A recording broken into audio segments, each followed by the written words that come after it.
শেখ হাসিনা এবং এস আলম সহ ৯ ব্যবসায়ী গ্রুপের দুর্নীতির খোঁজে যৌথ টাস্ক ফোর্স, পাচারকৃত অর্থ ফেরাতে ইইউ সহায়তা চাইল ঢাকা।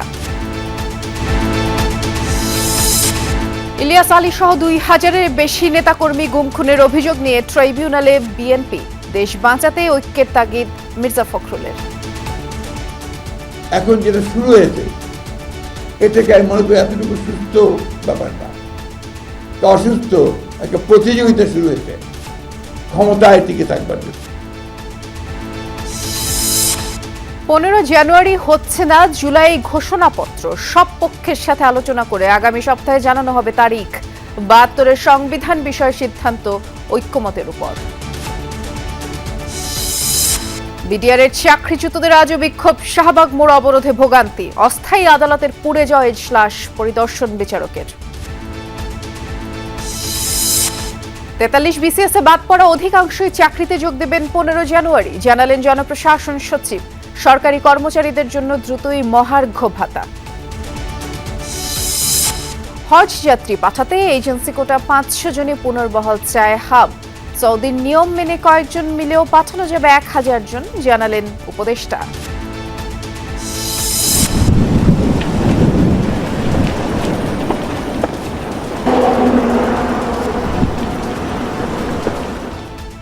ইতিহাসের ভয়াবহতম দাবানলে পুড়ছে ক্যালিফোর্নিয়া। সরিয়ে নেওয়া হয়েছে প্রায় ১.৫ লাখ বাসিন্দাকে। পুড়ে ছাই হাজারের বেশি বাড়িঘর, স্থাপনা।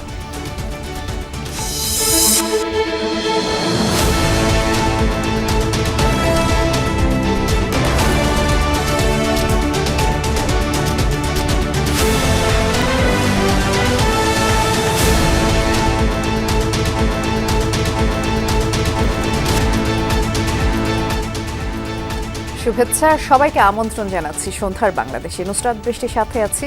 শিরোনামগুলো শুনছিলেন। সাবেক প্রধানমন্ত্রী শেখ হাসিনা ও সাবেক ভূমিমন্ত্রী সাইফুজ্জামান চৌধুরী জাভেদ ও বিগত সরকারের সময় সুবিধাভোগী নয় শীর্ষ ব্যবসায়ী গোষ্ঠীর দুর্নীতি খুঁজতে দুদকের যৌথ টাস্ক ফোর্সের কমিটি গঠন। এদিকে নামে বেনামে ব্যাংক অ্যাকাউন্ট খুলে সাবেক মন্ত্রী এমপিরা যে অস্বাভাবিক লেনদেন করেছে, তার সাথে কোনো ব্যাংক কর্মকর্তারা জড়িত থাকলে তাদেরকেও আইনের আওতায় আনা হবে, জানিয়েছেন দুদক মহাপরিচালক আক্তার হোসেন। অভ্যুত্থানের মুখে পালানোর পর থেকে শেখ হাসিনার বিভিন্ন দুর্নীতির তথ্য উঠে আসে। মেগা প্রকল্পে লুটপাট, প্লট বরাদ্দ কিংবা বিদেশে অর্থ পাচার সহ নানা দুর্নীতির অভিযোগ। আমি বললাম দুর্নীতি করতে আসিনি, মানুষের সেবা করতে এসেছি। শেখ মুজিবের মেয়ে দুর্নীতি করে না। এমন প্রেক্ষাপটে দুদকের নেতৃত্বে এনবিআর, সিআইডি ও বিএফআইইউর সমন্বয়ে টাস্ক ফোর্স গঠন করা হয়েছে, যাদের কাজ হবে এস আলম, বেক্সিমকো, বসুন্ধরা সহ বিগত সরকারের সুবিধাভোগী ৯ ব্যবসায়ী গোষ্ঠীর অনিয়ম তদন্ত করা। বাকি ২ কমিটি তদারকি করবে শেখ হাসিনা ও সাবেক ভূমিমন্ত্রী সাইফুজ্জামানের দুর্নীতির অনুসন্ধানের তদারকি। নামে বেনামে ব্যাংক অ্যাকাউন্ট খুলে সাবেক মন্ত্রী এমপিরা যে অস্বাভাবিক লেনদেন করেছে, তার সাথে কোনো ব্যাংক কর্মকর্তা জড়িত আছে কিনা তা খতিয়ে দেখছে দুদক। পারমাণবিক বিদ্যুৎ কেন্দ্র সহ বিভিন্ন মেগা প্রকল্প থেকে হাজার হাজার কোটি টাকা হাতিয়ে নেওয়ার অভিযোগ রয়েছে দুদকের অনুসন্ধানে। শীঘ্রই শেখ হাসিনা সহ তার পরিবারের সদস্যদের জিজ্ঞাসাবাদের জন্য তলব করে আত্মপক্ষ সমর্থনের সুযোগ দেওয়া হবে বলেও জানান দুদক মহাপরিচালক। এদিকে চলতি সপ্তাহে শেখ হাসিনা, তার বোন শেখ রেহানা সহ তাদের পরিবারের সব সদস্যের ব্যাংক হিসাবের তথ্য চেয়েছে বিএফআইইউ। জানা গেছে শেখ হাসিনার পাশাপাশি তার মেয়ে সাইমা ওয়াজেদ পুতুল ও ছেলে সজীব ওয়াজেদ জয়ের ব্যাংক হিসাবের তথ্য চাওয়া হয়েছে। এছাড়া শেখ রেহানার ছেলে রাদওয়ান মুজিব সিদ্দিক ববি, 2 মেয়ে টিউলিপ রেজনা সিদ্দিক ও আজমিনা সিদ্দিকের হিসাবের তথ্য চাওয়া হয়েছে। রাজীব আহমেদ, যমুনা নিউজ, ঢাকা। শেখ হাসিনাকে ফেরত চেয়ে ভারতকে যেই চিঠি পাঠানো হয়েছে, তার জবাব না পেলে ঠিক কবে নাগাদ আবারও যে তাগাদাপত্র দিবে ঢাকা, সে বিষয়ে এখনও কোনোই সিদ্ধান্ত হয়নি। আজ বিকেলে পররাষ্ট্র মন্ত্রণালয়ের সাপ্তাহিক মিডিয়া ব্রিফিংয়ে মুখপাত্র কথা জানিয়েছেন। তিনি আরও বলেছেন, পররাষ্ট্র উপদেষ্টার আসন্ন চীন সফর 2 দেশের সম্পর্কের বোঝাপড়া বাড়াতে বেশ গুরুত্বপূর্ণ ভূমিকা রাখবে। ছাত্র জনতার গণ অভ্যুত্থানের মুখে 5 আগস্ট ভারতে পালিয়ে যান সাবেক প্রধানমন্ত্রী শেখ হাসিনা। সেখানে তিনি কোন স্ট্যাটাসে রয়েছেন 5 মাস পরও জানা নেই অন্তর্বর্তী সরকারের। পররাষ্ট্র মন্ত্রণালয়ের নিয়মিত ব্রিফিংয়ে বলা হয়েছে তাকে ফেরানোর সাথে স্ট্যাটাসের কোনো সম্পৃক্ততা নেই। একজন নাগরিক হিসেবেই বন্দি বিনিময় চুক্তির আওতায় তাকে ফেরত চাওয়া হয়েছে। সাবেক প্রধানমন্ত্রীকে ফেরত চাওয়ার সাথে ভারতে তার স্ট্যাটাসের কোনো সম্পর্ক নাই। বাংলাদেশের নাগরিক হিসেবে আমরা বাংলাদেশের একজন নাগরিককে ফেরত চেয়েছি। এখানে ইন্ডিয়াতে উনি কোন স্ট্যাটাসে আছেন সেটা আমার জন্য বিবেচ্য কেন হবে? শেখ হাসিনার পাসপোর্ট বাতিলের বিষয়টি ভারত অবহিত কিনা জানতে চাইলে মুখপাত্র বলেন, বাংলাদেশের কোনো নাগরিকের পাসপোর্ট বাতিল হলে মিশনের মাধ্যমে সে দেশের সরকারকে জানিয়ে দেওয়া হয়। কূটনৈতিক সম্পর্ক আছে যে দেশগুলোর সাথে, তারা সবাই জানে যে এই পাসপোর্টগুলো বাতিল করা হয়েছে। সুতরাং এটা হলো সাধারণ প্রক্রিয়া। পাসপোর্ট বাতিল হয়ে গেলে সেখানে ভিসার কোনো বিষয় থাকছে না। আমরা আমাদের অনুরোধ জানিয়েছি, আমরা ফেরত চেয়েছি, আমরা ভারতের উত্তরের জন্য অপেক্ষা করব। এর মধ্যে পড়ে না, তবে আমি বিশ্বাস করি যে আমাদের সংশ্লিষ্ট মন্ত্রণালয় বিষয়টি বিবেচনার মধ্যে রেখেছে এবং তারা এটা নিয়ে কাজ করবে। এ সময় মুখপাত্র আরও জানান, আগামী 20 জানুয়ারি 3 দিনের সফরে পররাষ্ট্র উপদেষ্টা প্রথমবারের মতো চীন সফরে যাচ্ছেন। দুই দেশের পররাষ্ট্র মন্ত্রী পর্যায়ের বৈঠকে কৃষি, শিক্ষা, বাণিজ্য ও রোহিঙ্গা ইস্যুর অগ্রগতি পর্যালোচনা নিয়ে আলোচনা হবে। ব্রিফিংয়ে রোহিঙ্গা অনুপ্রবেশ প্রসঙ্গে বলেন, সাম্প্রতিক আরও 36 রোহিঙ্গা নতুন করে আশ্রয় নিয়েছে। সীমান্ত সর্বোচ্চ সতর্কতা থাকলেও বিচ্ছিন্নভাবে এ ধরনের ঘটনা ঘটছে, কোনো কোনো ক্ষেত্রে মানবিকভাবেও দেখতে হচ্ছে বলে জানান পররাষ্ট্র মন্ত্রণালয়ের মুখপাত্র। আমরা আমাদের অনুরোধ জানিয়েছি, আমরা আহমেদ রেজা, যমুনা নিউজ, ঢাকা। এবার আন্তর্জাতিক অপরাধ ট্রাইব্যুনালে অভিযোগ জানালো বিএনপি। বলা হয়েছে 5 আগস্টের আগ পর্যন্ত এই 16 বছরে দলটির 2276 জন নেতাকর্মীকে ক্রসফায়ার এবং 153 জনকে গুম করা হয়েছে। আর অভিযুক্ত করা হয়েছে সাবেক প্রধানমন্ত্রী শেখ হাসিনা সহ আইনশৃঙ্খলা বাহিনীর সদস্যদের। সকালে আন্তর্জাতিক অপরাধ ট্রাইব্যুনালের চিফ প্রসিকিউটর কার্যালয়ে বিএনপি মহাসচিব মির্জা ফখরুল ইসলাম আলমগীর স্বাক্ষরিত আলাদা 2টি অভিযোগ দাখিল করা হয়। পরে আরেকটি অভিযোগ জমা দেওয়া হয় গুম কমিশনের কার্যালয়ে। বিগত 16 বছরে আওয়ামী লীগ সরকারের সবচেয়ে বেশি নির্যাতনের শিকার বিএনপি এবং দলটির অঙ্গ সংগঠনের নেতাকর্মীরা, এমন দাবি দলটির। শীর্ষ পর্যায় থেকে তৃণমূল এমন কেউ নেই যিনি মামলা কিংবা জেল জুলুমের শিকার হননি। এসব মামলা, গুম, খুনের তথ্য সংগ্রহে আলাদা একটি সেলও গঠন করে দলটি। ওই সেলের তথ্য অনুযায়ী 2008 থেকে 2024 সাল পর্যন্ত 58 জেলায় ক্রসফায়ারের নামে হত্যা করা হয়েছে বিএনপির 2276 জন নেতাকর্মীকে। এসব হত্যার বিচারে আন্তর্জাতিক অপরাধ ট্রাইব্যুনালে অভিযোগ দায়ের করেছে দলটি। যুবদল, ছাত্রদল, মূল দল সহ তাদের ছিলই যে বিএনপিকে ধ্বংস করা, বিএনপিকে নিশ্চিহ্ন করা এবং দলকে শূন্য করা। এরই আমরা আজকে 2276 জনের ক্রসফায়ারের নামে যে হত্যা করেছে নির্মমভাবে, তার একটা তালিকা অভিযোগ জমা দিলাম। আপনার সেলফ ডিফেন্স হলে প্রথমে পায়ে গুলি করতে হবে, কোমরের নিচে গুলি করতে হবে। সেগুলো কোনো ঘটনাই এমনটি ঘটেনি। সবসময় হেডে গুলি করা হয়েছে, চেস্টে গুলি করা হয়েছে। শুধু মামলা কিংবা হত্যা নয়, আওয়ামী লীগ আমলে গুমের শিকার হন বিএনপি নেতা ইলিয়াস আলী সহ 153 জন। দলটির পক্ষ থেকে ট্রাইব্যুনালে পৃথক অভিযোগ দায়ের করা হয় এ নিয়েও। যারা গুম, হত্যা হয়েছে তাদের পরিবার যেন একটা ন্যায় বিচার এবং একটা সুন্দর বিচার পায়, এই জন্য মূলত আমরা এখানে এসেছি এবং আমাদের দল তাদের পাশে থেকে এই পদক্ষেপটা নিয়েছে। 245 পৃষ্ঠার ক্রসফায়ারের অভিযোগ এবং 20 পৃষ্ঠার গুমের অভিযোগে বিএনপির পক্ষে স্বাক্ষর করেন দলটির মহাসচিব মির্জা ফখরুল ইসলাম আলমগীর। আরিফুর রহমান সবুজ, যমুনা নিউজ, ঢাকা। ক্ষমতায় টিকে থাকতে অসুস্থ প্রতিযোগিতা শুরু হয়েছে বলে মন্তব্য করেছেন বিএনপি মহাসচিব মির্জা ফখরুল ইসলাম আলমগীর। বলেছেন, সংসদ ছাড়া সংস্কারে পরিপূর্ণতা আসবে না। তিনি বলেছেন, একটা গোষ্ঠী দেশভাগের উস্কানি দিচ্ছে। বিএনপি নেতারা বলেন, কিংস পার্টির নামে আওয়ামী দুর্বৃত্তদের ফেরানোর চেষ্টা চলছে। বকশীবাজারে খালেদা জিয়ার জবানবন্দির ঘটনা প্রবাহ নিয়ে রাজবন্দি জবানবন্দি নামে বই লিখেন কয়েকজন অনলাইন অ্যাক্টিভিস্ট। পতিত স্বৈরাচার সরকারের আমলে যা প্রকাশ করা যায়নি। বৃহস্পতিবার বিএনপির গুলশান অফিসে সে বইয়ের মোড়ক উন্মোচন করেন দলটির মহাসচিব মির্জা ফখরুল ইসলাম আলমগীর। খালেদা জিয়ার উপর নেমে আসা সেই দুর্বিষহ ঘটনার স্মৃতিচারণ করেন তিনি। বলেন, রাষ্ট্রীয় মর্যাদায় লন্ডনে গেছেন বিএনপি প্রধান, বিনামূল্যে এয়ার অ্যাম্বুলেন্স পাঠিয়েছে কাতারের আমির। খালেদা জিয়া মুক্ত হয়ে তিনি চিকিৎসার জন্য লন্ডনে গেলেন এবং গেলেন রাষ্ট্রীয় মর্যাদা নিয়ে। কোথাও বাধা পেতে হয়নি আমাদেরকে। আমরা যেখানেই বলেছি যে এটা আমাদের দরকার, সাথে সাথে করে দিয়েছে, ভিসা দিয়েছে।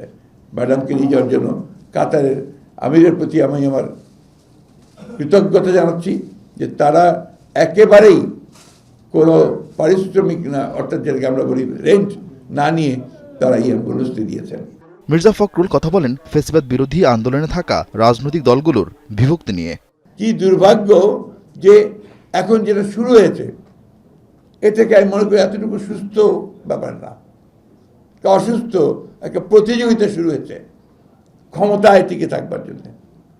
আর ক্ষমতা তো টিকে থাকবে তখনই যখন এটাকে তুমি সেটেল করতে পারবে। কিন্তু বিভক্তির রাজনীতি যেন আমরা না করি। স্ট্রাকচার তৈরি করার সংস্কার অবশ্যই লাগবে, কিন্তু সেই সংস্কারটার যে পেছনে যে শক্তিটা লাগবে সেটাকে একটা নির্বাচিত পার্লামেন্ট, নির্বাচিত সরকার।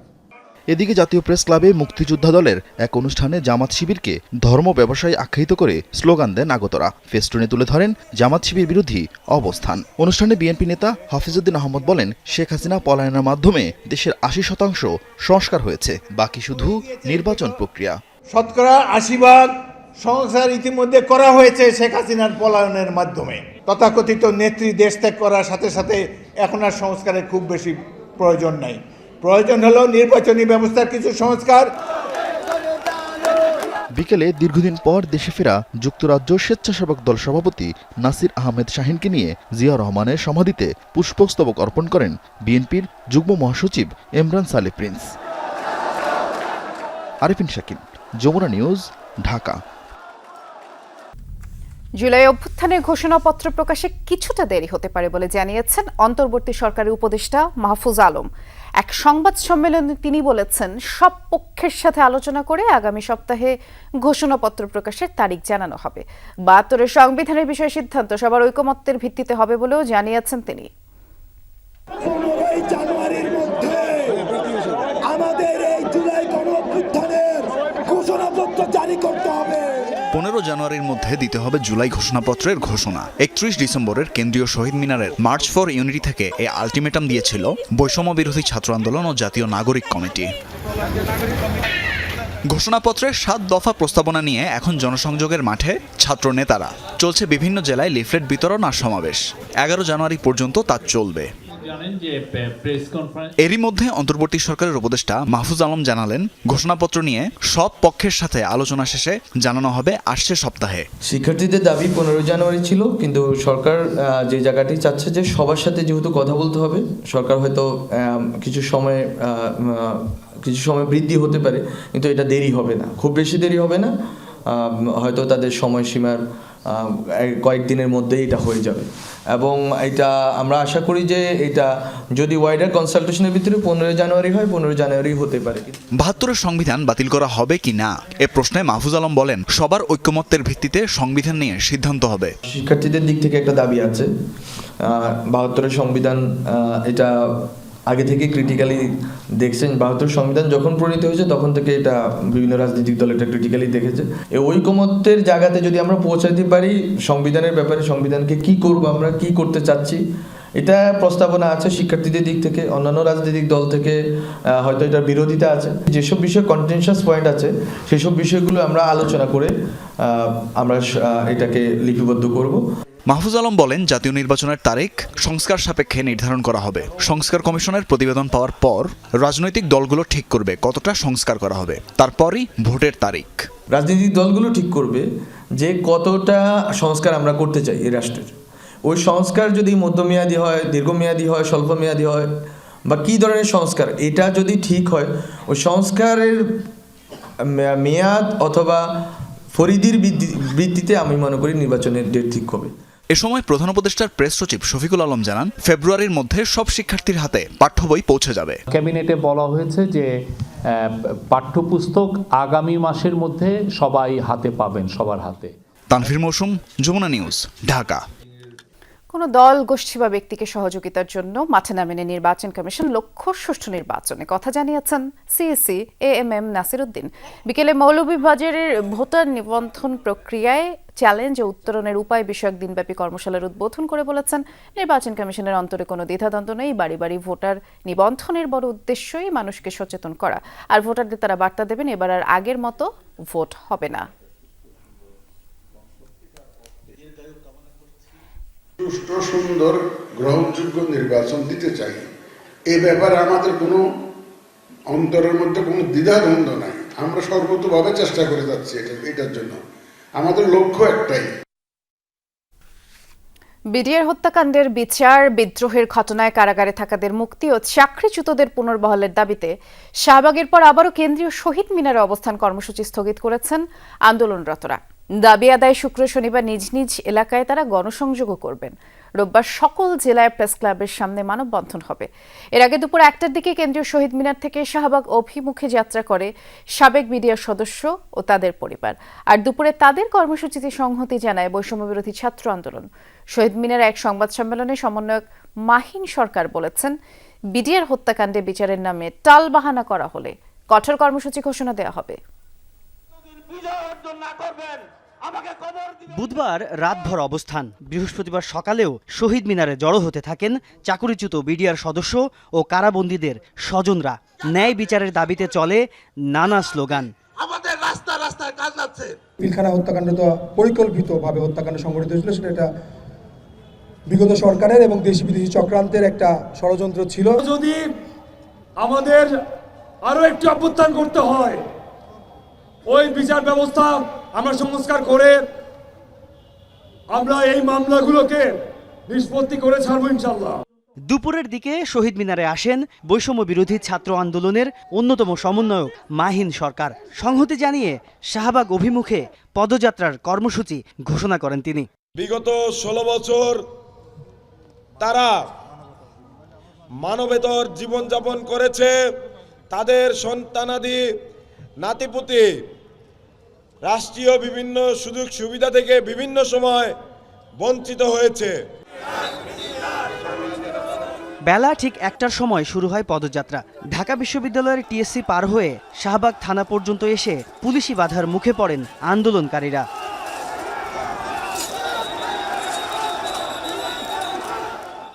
এক পর্যায়ে ব্যারিকেড ভেঙে শাহবাগ মোড়ে গিয়ে বসে পড়েন তারা। তখনও সরকারের তরফ থেকে ইতিবাচক সাড়া না পাওয়ার অভিযোগ তাদের। প্রথম কথা স্বীকার করো, নাইলে পারে জেলে যাও, ঠিক আছে বলে আমাদেরকে প্রথম কোর্টে হাজির করছে, তারপর দ্বিতীয় কোর্টে আমাদেরকে মন গড়া বিচার করে আমাদেরকে সাজা দিছে। 17 বছর ধরে আটকে আছে। আমরা সব ধরনের চেষ্টা করছি, কিন্তু কোনোভাবেই কোনো কিছু হচ্ছে না। নগরের গুরুত্বপূর্ণ এই মোড় অবরোধ করায় বন্ধ হয়ে যায় আশপাশের সব সড়কের যান চলাচল। ভোগান্তিতে পড়া নগরবাসী অনেকেই পায়ে হেঁটে রওনা দেন গন্তব্যে। এটা তো আমাদের ক্ষতি, এটা কি আমাদের জন্য পজিটিভ, এটা নেগেটিভ। মানে এখন ওই 2-4 জনের জন্য আর লক্ষ লক্ষ লোকের হয়রানি। ভুইপুর সংগঠন, এই সংগঠন 10 জন মিলে ফেসবুক আছে, সামাজিক যোগাযোগের মাধ্যমে আমি নিত হয়ে গেলাম। তো এইভাবে তো দেশ চলে না। অনেক দিক দিয়ে ছাড় দিয়ে যাচ্ছি যে ঠিক আছে, ধৈর্য ধরে যদি এদেরকে শান্তিপূর্ণ সমাধান হয় তাহলে ভালো। এখন এটা আসলে কোনোভাবেই কাম্য না, কেউই এটা কামনা করতে পারে না, এটা হচ্ছে আর কি। 3টার দিকে অবরোধ তুলে নিয়ে আবারও শহীদ মিনারে গিয়ে অবস্থান নেন চাকরিচ্যুত বিডিআর সদস্য ও কারাবন্দী সদস্যদের স্বজনরা। দাবি না মানা হলে আরও কঠোর কর্মসূচি দেওয়ার হুঁশিয়ারি তাদের। তাজনুর ইসলাম, যমুনা নিউজ, ঢাকা। মধ্যরাতে হঠাৎ করে আগুনে পুড়ল বকশীবাজারের অস্থায়ী আদালত। ঢাকা আলিয়া মাদ্রাসা মাঠের ওই আদালতে রাত 3টায় কে বা কারা আগুন দেয়, তাতে করে এজলাস কক্ষ, গারদখানা পুড়ে যায়। আর তাই বিডিআর বিদ্রোহ মামলার কার্যক্রম করা যায়নি। এদিকে আদালত কার্যক্রম মাদ্রাসা মাঠ থেকে সরাতে সকাল থেকে সড়ক অবরোধ করে রাখে শিক্ষার্থীরা। এই ঘটনায় এখনও তদন্ত সংক্রান্ত কোনো উদ্যোগ জানানো হয়নি। বিডিআর বিদ্রোহে বিস্ফোরক মামলার পরবর্তী জামিন শুনানি 19 জানুয়ারি, তবে জামিন শুনানির জন্য আদালত এখনও নির্ধারণ হয়নি। এই এজলাসেই আজ হওয়ার কথা ছিল বিডিআর বিদ্রোহ মামলার আসামিদের জামিন শুনানি, কিন্তু মধ্যরাতের আগুনে পুড়ে গেল পুরো এজলাস কক্ষ। কে বা কারা আগুন দিয়েছে তা নিয়ে কিছু জানা যায়নি। তবে সে সময় থেকে রাস্তা অবরোধ করে বিক্ষোভ করছেন মাদ্রাসা ই আলিয়ার শিক্ষার্থীরা। আগুন নেভাতে ফায়ার সার্ভিস পৌঁছলেও তারা ঢুকতে পারেননি। রাত 3:30 নাগাদ পুলিশের আমাদের মোড়ে গণ্ডগোল হচ্ছে বা হাতাহাতি হচ্ছে, তখন এখানে আগুন লাগার ঘটনা ঘটেছে। তখন পুলিশের বাদ দিয়ে আমরা এই সাইডে আইছি।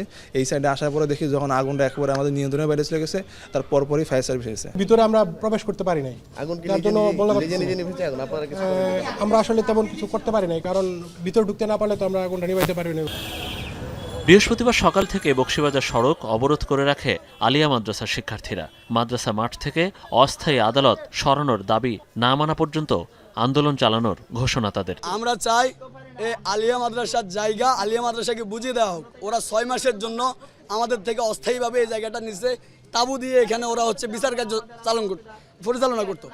পরে করতে করতে করতে করতে এখন এই পর্যায়ে আছে। যখন আদালত থাকে তখন একটা শিক্ষা প্রতিষ্ঠানের শিক্ষার্থীদের খেলাধুলা অথবা শরীরচর্চা বিভিন্ন সকল রকমের কার্যকলাপ এই যে আমাদের প্রোগ্রামে সকল প্রোগ্রামে আমাদের বড় ধরনের ব্যাঘাত ঘটে।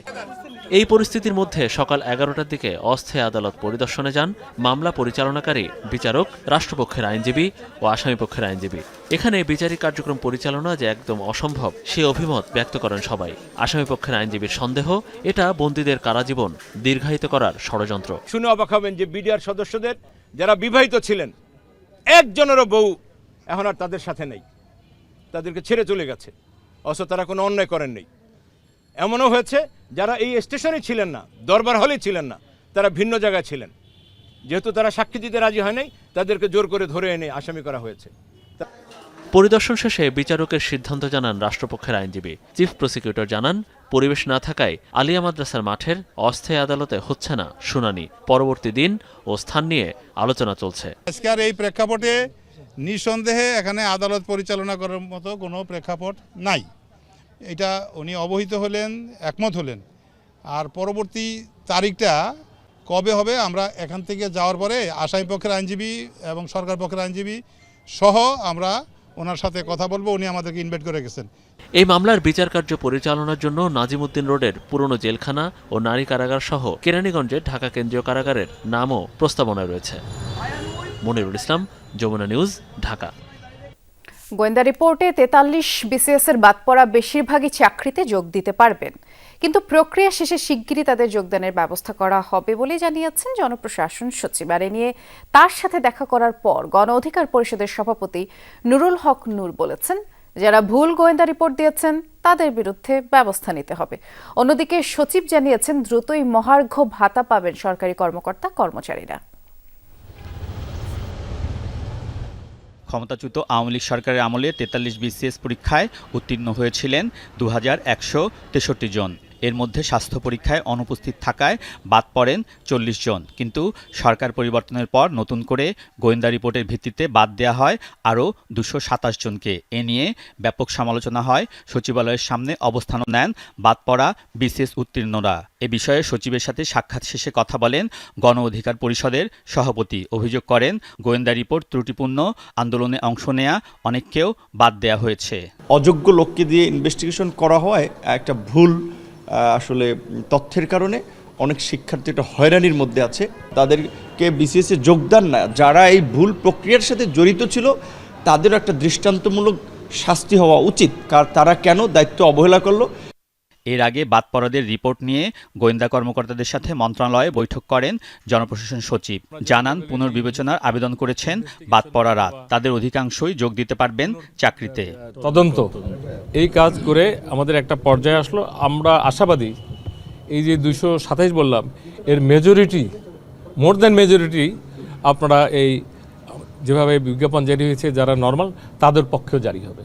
ফৌজদারি অপরাধ, রাষ্ট্রদ্রোহী অপরাধ, এমন কোনো ধরনের হিডেন অপরাধ সে করেছে যেটা সামনে আসছে, এরা ছাড়া বাকি আমি মনে করি এদের নিয়োগ প্রাপ্তিতে শুধু একটা প্রক্রিয়ার ব্যাপার, দে উইল গেট ইট। আগামী 15 জানুয়ারি চাকরিতে যোগ দেবেন 43 বিসিএস এর সবশেষ গেজেটে উত্তীর্ণ 1896 জন।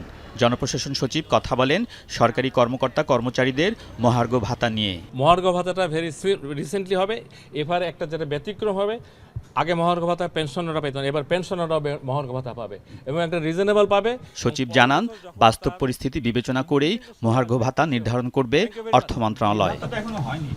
আলমগীর স্বপন, যমুনা নিউজ, ঢাকা। হজযাত্রী পাঠানোর কোটা নিয়ে খানিকটা সংকটে এবারের হজযাত্রা। সৌদি সরকার এবছর এজেন্সি প্রতি সর্বনিম্ন 1000 হজযাত্রীর কোটা নির্ধারণ করে দেয় এই সংকট বলে অভিযোগ হজ এজেন্সিগুলোর সংগঠন হাবের। তবে ধর্ম উপদেষ্টা বলেছেন এ নিয়ে সমস্যা হবে না। লিড এজেন্সির মাধ্যমে কয়েকটি প্রতিষ্ঠান মিলে নির্ধারিত হজযাত্রী পাঠাতে পারবে। তিনি বলেছেন এবার কেউ সরকারি খরচে অতিথি হিসেবে যেতে পারবেন না হজে। لبيك اللهم لبيك لبيك لا شريك لك لبيك। হজের জন্য এবছর 1,27,000 হজযাত্রী পাঠানোর কোটা পেয়েছে বাংলাদেশ। এর মধ্যে 87,100 জন এখন পর্যন্ত নিবন্ধন করেছেন, যাদের জমা হওয়া 74 মিলিয়ন রিয়েল পাঠানো হয়েছে সৌদি সরকারের কাছে। কিন্তু নতুন সমস্যা দেখা দিয়েছে এজেন্সি প্রতি হজযাত্রী পাঠানো নিয়ে। সৌদি সরকার এজেন্সি প্রতি সর্বনিম্ন 1000 হজযাত্রী পাঠানোর কোটা নির্ধারণ করে দিয়েছে, কিন্তু হজ এজেন্সি অ্যাসোসিয়েশন হাবের দাবি 500 জনের কোটা। একজন হজ এজেন্সির মালিক 1000 লোককে নিয়ে কোনোদিনও সঠিকভাবে সেবা দিতে পারবেন না। সরকারের নির্দেশনায় 500 কোটা আমরা করে ফেলেছি, সেটা যেন বহাল থাকে। মিনিমাম যাদের সক্ষমতা আছে এরকম আরো কয়েকটা মিলেও যদি 1000 হয় তাহলে সেটাও একটা লিড করে এটা চলবে। আমার লিড এজেন্সি গঠন করা হয়েছে, অন্যান্য এজেন্সিগুলোর টাকা পয়সা ঠিকমতো হাজিদের বোঝা দেয়নি বা যেটা রিফান্ডেবল সেটা পায় নাই। এরকম যদি সুনির্দিষ্ট গত বছরের ইয়েটাও নিতে পারেন আমরা এগুলো খতিয়ে দেখব আর কি। ধর্ম উপদেষ্টা বলেন এজেন্সিগুলোর জন্য কোটা সৌদি সরকার নির্ধারিত, এক্ষেত্রে বাংলাদেশের করণীয় কিছু নেই। এ নিয়ে এজেন্সিগুলোর সাথে আলোচনা চলছে বলেও জানান তিনি। ইরান বহু বছর যাবৎ হজ বয়কট করেছে, 6 বছর সৌদি গভর্নমেন্টের কোনো ক্ষতি হয় নাই, বরঞ্চ এটা বাংলাদেশের ভাবমূর্তি।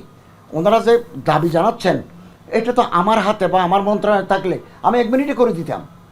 It depends on Saudi Arabia, এবং সৌদি গভর্নমেন্ট আমাদেরকে বারবার প্রেশার দিচ্ছে তোমরা পিছিয়ে আসো কেন। তো আমরা আশা করি হজ এজেন্সিদের নিয়ে এবছরের হজ ব্যবস্থাপনা সুন্দরভাবে করতে পারবে। এবছর সরকারি খরচে কোনো অতিথি হজ করতে পারবে না, সরকারের এমন সিদ্ধান্ত আগেই হয়েছে বলেও জানান উপদেষ্টা। সরকারি অর্থে কোনো অতিথিকে আমরা নেব না, কেবল হজ ব্যবস্থাপনার সাথে যারা সংশ্লিষ্ট সম্পৃক্ত আমরা তাদেরকে নেব। কেউ যেতে চাইলে ওনার নিজের খরচেই যেতে পারবে। ধর্ম উপদেষ্টার নেতৃত্বে প্রতিনিধি দল হজ চুক্তি সম্পাদনের জন্য শুক্রবার সৌদি আরবে যাচ্ছেন। হজ চুক্তি সম্পাদনের জন্য। আলমগীর স্বপন, যমুনা নিউজ, ঢাকা। বাংলাদেশে অস্ত্র বিক্রি করতে চায় তুরস্ক, সামরিক সহযোগিতা বাড়াতে চায়। এ বিষয়ে প্রাথমিক ধারণাও দিয়েছে দেশটি। কথা জানিয়েছেন বাণিজ্য উপদেষ্টা শেখ বশির উদ্দিন। সকালে তুরস্কের সফররত বাণিজ্য মন্ত্রীর সাথে তিনি বৈঠক করেন। জানান আলাদা অর্থনৈতিক অঞ্চলে বিনিয়োগে আগ্রহ আছে তুর্কি ব্যবসায়ীদের। সামরিক শিল্পের বাজারে দাপট বাড়ছে তুরস্কের। গেল বছরের তুলনায় দেশটির প্রতিরক্ষা ও অ্যারোস্পেস কোম্পানির রপ্তানি বেড়েছে 22 ভাগ। মুদ্রার হিসাবে যে পরিমাণ প্রায় $3 বিলিয়ন। স্বল্প পাল্লার ক্ষেপণাস্ত্র, ট্যাঙ্ক ও যুদ্ধ জাহাজের বাজারে তুরস্কের চাহিদা সবচেয়ে বেশি। এসব নিরাপত্তা সরঞ্জাম যাচ্ছে বিশ্বের 185টি দেশে।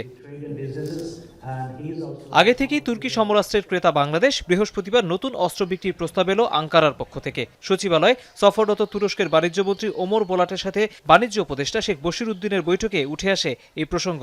ব্রিফিংয়ে উপদেষ্টা জানান দুই দেশের সামরিক সহযোগিতার ক্ষেত্রে বাণিজ্যিক দিক আরও খতিয়ে দেখা হবে। ওনারা জানিয়েছেন যে ওনাদের সামরিক রপ্তানি প্রায় $8 বিলিয়ন কাছাকাছি, এবং তারা উপযুক্ত এবং খুব জুৎসই সামরিক প্রযুক্তিতে তারা বিনিয়োগ করছে এবং তাদের এই বিনিয়োগের আগ্রহ দেখিয়েছে। আমাদের এটা এই কোঅপারেশনের ব্যাপারে আমরাও আগ্রহী। পরে দুপুরে তারা যোগ দেন এফবিসিসিআই আয়োজিত গোল টেবিল বৈঠকে। যৌথ কিংবা আলাদাভাবে কোন খাতে কি পরিমাণ বিনিয়োগ করা যায় তা নিয়ে খোলামেলা আলোচনা করেন দুই দেশের ব্যবসায়ীরা। মোটা দাগে আগ্রহ আসে নবায়নযোগ্য জ্বালানি, মেশিনারিজ, অবকাঠামো ও জ্বালানি খাত নিয়ে। তুরস্কের বাণিজ্য মন্ত্রী বলেন বাংলাদেশের সাথে বাণিজ্যের পরিমাণ দ্বিগুণ করতে আগ্রহী তিনি। বাংলাদেশ ও তুরস্ক একসাথে প্রায় $1.5 বিলিয়ন বাণিজ্য করছে। আমরা এটিকে দ্বিগুণ করতে চাই। এখানকার বাজার যেমন সম্ভাবনাময়, তেমনি বাংলাদেশকে কাজে লাগিয়ে আঞ্চলিক বাণিজ্য বৃদ্ধিরও সুযোগ আছে। সহযোগিতা বাড়তে পারে অস্ত্র ও সামরিক খাতে। চলতি বছরই বৈঠকে বসবে বাংলাদেশ ও তুরস্কের জয়েন্ট ইকোনমিক কমিশন। তৌহিদ হোসেন, যমুনা নিউজ, ঢাকা। ইমামের ছদ্মবেশে খোদ রাজধানীতে মাদক ব্যবসা চালিয়ে গেছেন মনিরুল। গোয়েন্দা তথ্যের ভিত্তিতে অভিযুক্ত সেই ব্যক্তিকে অবশেষে 600 গ্রাম আইস সহ গ্রেফতার করেছে মাদকদ্রব্য নিয়ন্ত্রণ অধিদপ্তর। মনিরুল ইসলাম পেশায় মসজিদের ইমাম, কাজ করতেন ডেমরার বাওয়ানিবাদ জুট মিল স্টাফ কোয়ার্টার মসজিদে। যদিও তার আসল উদ্দেশ্য ছিল ভিন্ন, ইমামতির আড়ালে মাদক কারবার করতেন তিনি। বুধবার সন্ধ্যায় গুলিস্তানে অভিযান চালিয়ে তাকে গ্রেপ্তার করে মাদকদ্রব্য নিয়ন্ত্রণ অধিদপ্তর। এ সময় তার কাছ থেকে মিলেছে 600 গ্রাম ভয়ঙ্কর মাদক আইস। সংবাদ সম্মেলনে আইস কতটা ভয়ঙ্কর তার চিত্র তুলে ধরে সংস্থাটি। এই ড্রাগটার কাজ হলো মানে ইনহিবিট করা না, ব্রেন সেলকে এক্সাইট করা, তাকে চিপে, নিউরনকে চিপে তার থেকে এক্সট্রা নিউরো ট্রান্সমিটার, যেটা সে 100 দিন ধরে সিক্রেশন করতো, একদিনে সিক্রেশন করে একবারে পাকা আমের মতো আটিটা রেখে দেয়। এরপরে এটার অ্যাকশন শেষ হয়ে গেলে সে একেবারে নিস্তেজ হয়ে যায়। তাকে আবার ওই কন্ডিশনে আনার জন্য এবার তার দ্বিগুণ পরিমাণ সেবন করতে হয়। এইভাবে করতে করতে 1-2 বছর পরে আর যতই সে সেবন করুক এটার ওই পর্যায়ে আসবে না এবং সে মেন্টালি ডেথ। কর্মকর্তারা জানান, মনিরুল দীর্ঘদিন টেকনাফ থেকে মাদকের চালান এনে ঢাকার সহ আশপাশে সরবরাহ করত। সেই জন্য ইমামতির ছদ্মবেশ নেন তিনি। আইস এবং ইয়াবার চালান সংগ্রহ করে তিনি ঢাকা এবং ঢাকার আশেপাশের জেলায় তিনি সাপ্লাই দিতেন। এবং তিনি একটা মসজিদের, আমাদের স্যার ইতিমধ্যে বলেছেন, ছোট্ট একটা মসজিদে তিনি ইমামতি করতেন। ইমামতির পাশাপাশি তিনি বিভিন্ন মাদক ব্যবসায়ীর সাথে তার একটা সম্পর্ক গড়ে ওঠে এবং এই সম্পর্কের ভিত্তিতেই তিনি পরবর্তীতে আইস অথবা ইয়াবা দুটাই তিনি এর আগে অনেকবার নিয়ে এসে তিনি বিভিন্ন জায়গায় সাপ্লাই দিতেন। এই চক্রের নেপথ্যের রাঘব বলদের ধরতেও অভিযান চলছে বলে জানায় তারা। বদি যেটা বলেছেন, আমার কাছে আপনি যদি জানতে চান যে হ্যাঁ, আমার কাছে তাদের টোটাল ফ্যামিলি পিকচার চলে আসছে, কার বিরুদ্ধে কয়টা মামলা আছে আমরা কিন্তু করে ফেলেছি অলরেডি। আমরা এখন এটা নিয়ে সোর্স নিয়ে আমরা কাজ করছি। আমার মনে হয় আমরা অচিরেই একটা ভালো নিউজ আপনাদের দিতে পারবো। আশিক মাহমুদ, যমুনা নিউজ, ঢাকা। সাফারের দুর্ঘটনার পর একটি অ্যাম্বুলেন্স ও 2টি বাসে আগুন লেগে একই পরিবারের 4 জন নিহতের ঘটনায় মামলা হয়নি। এই দুর্ঘটনার পর থেকেই অ্যাম্বুলেন্সের চালক পলাতক। আহত 7 জন এখনও চিকিৎসাধীন। মরদেহগুলো হস্তান্তর করা হয়েছে। বুধবার গভীর রাতে সাফারের ফুলবাড়িয়া পুলিশ টাউনের সামনে ঢাকামুখী লেনে সড়ক বিভাজনে ধাক্কা লেগে নিয়ন্ত্রণ হারায় অ্যাম্বুলেন্স। পেছন থেকে ঝুমুর পরিবহনের বাস অ্যাম্বুলেন্স ধাক্কা দিলে দুটো গাড়িতেই আগুন ধরে যায়। পরে শ্যামলী পরিবহনের বাস ধাক্কা দিলে তাতেও আগুন ধরে এবং অ্যাম্বুলেন্সের গ্যাস সিলিন্ডার বিস্ফোরণ থেকে আগুনের সূত্রপাত বলে ধারণা করা হচ্ছে। ইতিহাসের ভয়াবহতম দাবানলে পুড়ছে ক্যালিফোর্নিয়া। পরিস্থিতির সবচেয়ে অবনতি হয়েছে লস অ্যাঞ্জেলেসে। এর মধ্যে প্রাণহানি হয়েছে অন্তত 5 জনের, ভস্মীভূত হয়েছে 1000-এর বেশি বাড়িঘর স্থাপনা। কর্তৃপক্ষ বলছে 6টি স্থানে আগুন জ্বলছে এবং শুষ্ক আবহাওয়া, তীব্র বাতাসে একেবারে নিয়ন্ত্রণহীনভাবেই আগুন ছড়াচ্ছে। নিরাপদ স্থানে সরিয়ে নেওয়া হয়েছে প্রায় 1.5 লাখ বাসিন্দাকে।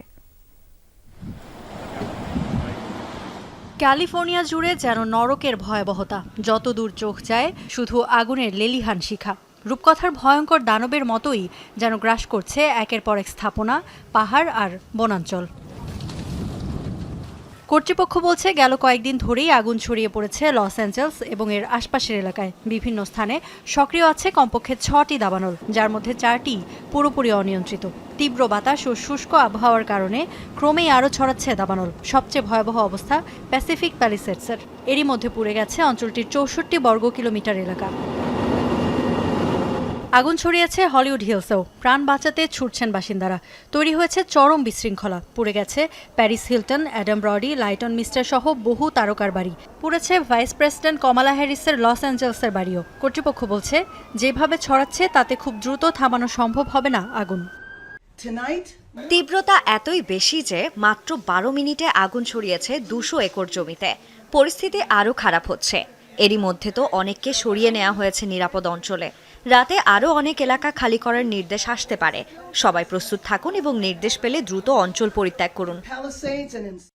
সবশেষ পাওয়া খবর পর্যন্ত 16,000 একরের বেশি জমিতে জ্বলছে আগুন। নিয়ন্ত্রণে কাজ করছে ফায়ার সার্ভিসের বেশ কয়েকটি ইউনিট। তবে শুষ্ক আবহাওয়া ও বাতাসের তীব্রতায় আগুন নিয়ন্ত্রণে হিমশিম খাচ্ছে ফায়ার সার্ভিসের কর্মীরা। বিমান থেকে ছেটানো হচ্ছে রাসায়নিক। আবহাওয়া দফতর জানিয়েছে আরও বাড়বে বাতাসের তীব্রতা, ফলে আরও কঠিন হয়ে পড়বে নিয়ন্ত্রণ কাজ। দাবানলের প্রভাবে মারাত্মক ক্ষতিগ্রস্ত ক্যালিফোর্নিয়ার বিদ্যুৎ ব্যবস্থা। স্থানীয় গণমাধ্যমগুলোর তথ্য অনুযায়ী বিদ্যুৎ বিচ্ছিন্ন হয়ে পড়েছে 3,10,000-এর বেশি বাড়িঘর ও অফিস আদালত।